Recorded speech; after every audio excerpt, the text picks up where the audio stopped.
more and more over time, especially over the last year, we're seeing a lot of people become apathetic and just kind of forget about everything that just happened.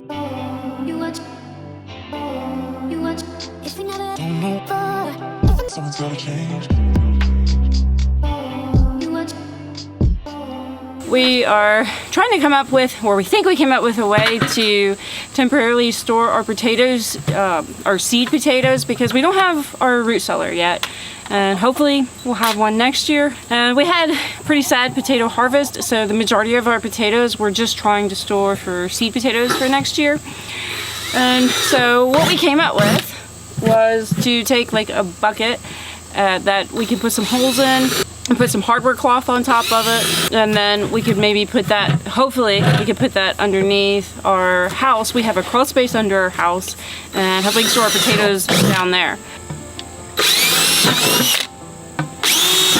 We're gonna stick this on some bricks so we can get some airflow, and our crawl space, the bottom of the crawl space is just bare dirt. So the idea is that we'll just basically kind of be emulating sticking these in a root cellar. So hopefully it'll work. All we gotta do is get these potatoes to the next planting season, and we'll see how it goes. And hopefully we have a root cellar next year. That's all right. The plan anyway. Yeah, that's the plan anyway. Test. Yeah. Work with what you got. Right, exactly. And if we don't have a root cellar next year and we need to do this again, we'll know, whether this works or not. By far, the majority of the potatoes that we ended up harvesting were the King Harry potatoes, and we would have saved these anyway because they're supposed to be better for pests, although we didn't have a really good year to test them this year because we had a pest, as I've talked about before, that got to our potatoes that we had never experienced before, and we didn't know what we were dealing with, which was the blister beetles, and it did a lot of damage to our potatoes. It's all a learning process. Yeah. Cut a little piece there, and we'll just put something on it, I guess. Use it like scissors, just keep chomping through it from the side. Why are you going down? Yeah, because I couldn't see where it's chomping at. I don't understand what you expect me to do. No, this is entertaining. It's not very efficient. I can't chomp through it. It's not like scissors. This is going to take me like 10 years. It's not chomping. Oh my goodness.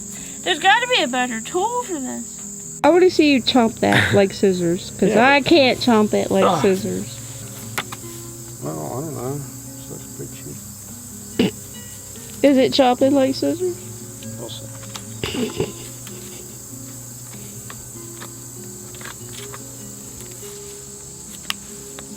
It is pretty small stuff. I think the tool is too big. Maybe. That's what she said.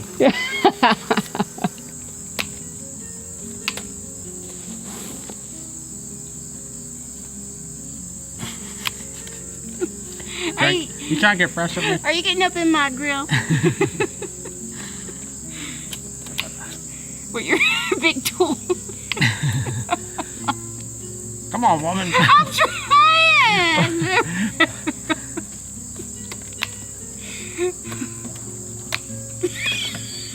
It's like scissors, I told you. It's not even. We ain't never gonna get no tater. We'll get this by winter for sure. Keep going. We got this. Keep going. You're at 2 left. Go.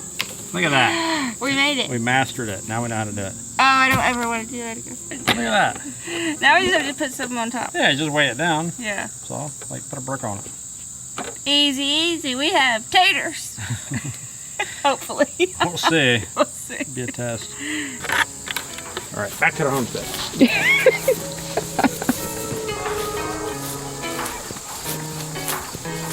Oni, it's time to go home. Come on, Oni.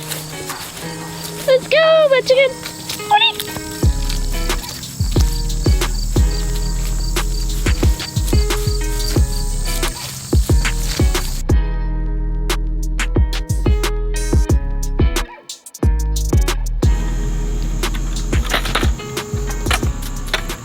Oh, it's nice and cool under here. Good. That's what we want.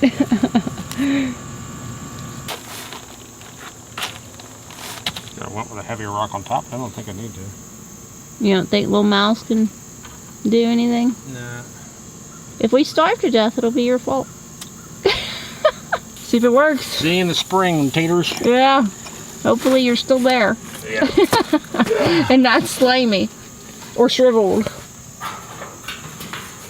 That'd be a good test. Yeah. I mean, we need to know if it works. Alright. The tater test begins today.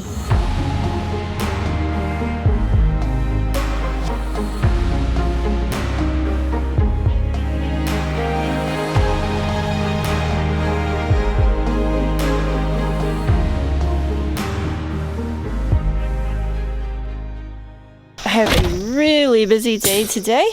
You know, we have the bigger adult chickens down here that I always let out first thing in the morning, and then I go let out the younger chickens. You might find this kind of funny, but I'm just terrified of adult roosters. I used to go down there and just open the door and let them out and not worry about it, but over time, when you'd open that door, the rooster come at you and posture himself and everything, walk around you and wing dance you and all that. And I just not too fond of any of that.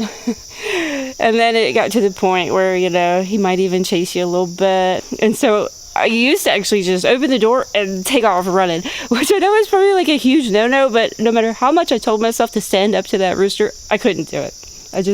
I gave up telling myself I would do it one day. I'll show you the little system I came up with. The young chickens are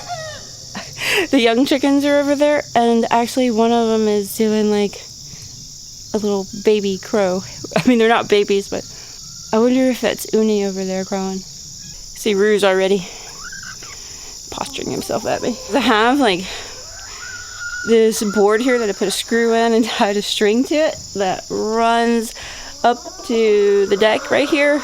And so I just take this board and I stick it in front of the door after I open the door, and then I get on the deck and then I just pull the board, and they are able to get out without me being attacked. So it works pretty good. It's a lot better than running every morning. You missed, Rue. Sometimes Uni will test me a little bit in the morning. Did you turn into a man overnight? Uni? No? Are you a tough guy now?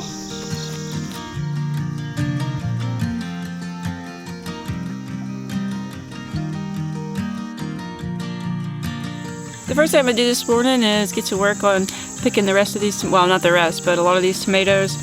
A bunch of the eating tomatoes are ready, and there's not that many of them. There's just a handful of them, and they're pretty small. And then I'm going to get to work on picking some more of these Amish paste tomatoes.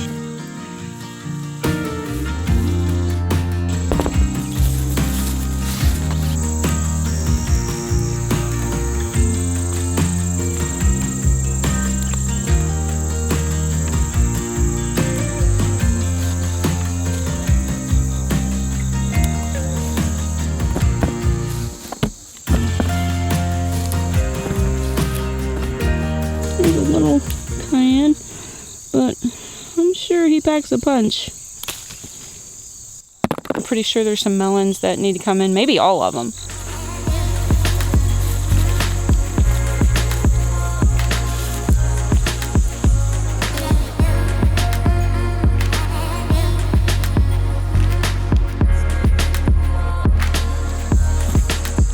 Alright, I'm gonna go unload this.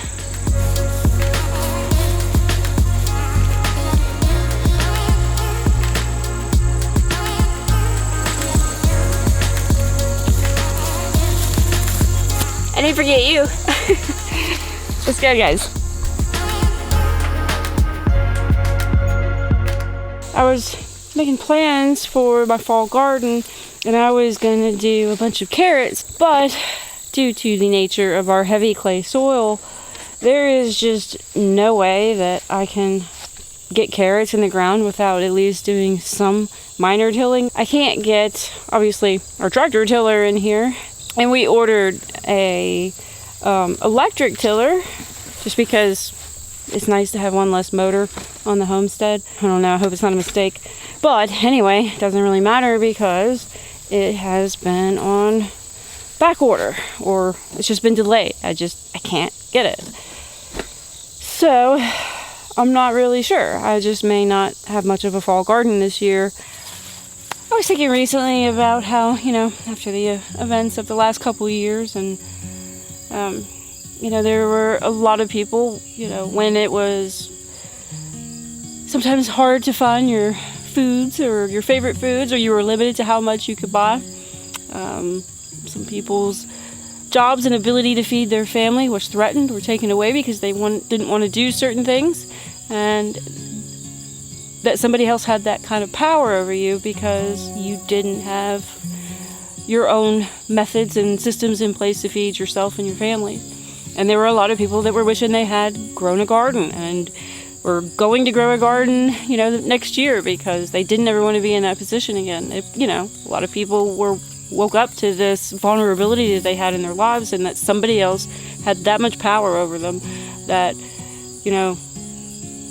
they could force you and your family to starve if you didn't do what somebody else wanted you to do.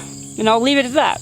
Even if it didn't directly affect, them and their ability to feed their family, everybody knew somebody or of somebody that was very much impacted by, in one way or another, by things that were happening. And if it didn't frighten you, that's actually more concerning. But what concerns me the most is the apathy that we're seeing now that things have seemingly returned back to normal. The only way that we could ever hope to be some sort of self-reliance is not going to just happen on a single homestead. I mean, it's really impossible. Food security is going to actually come from many people doing this and working together. That way, if the system does fail again, there's this backup system already in place, already being used. I really hope that the concerns of food shortages and things like that do wake people back up again, but I can't say that I'm personally really seeing that, I'm gonna get back to picking some beans.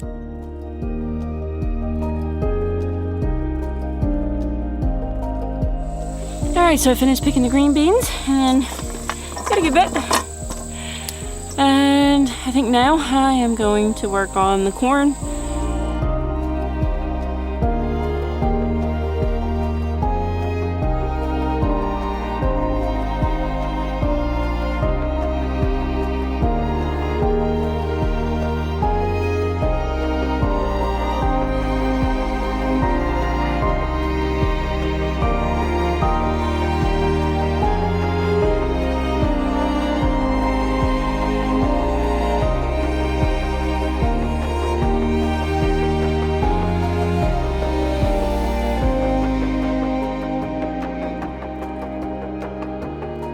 It just started raining, so I guess at this point I'm gonna go inside and just start processing what I've picked. There's a good bit of stuff.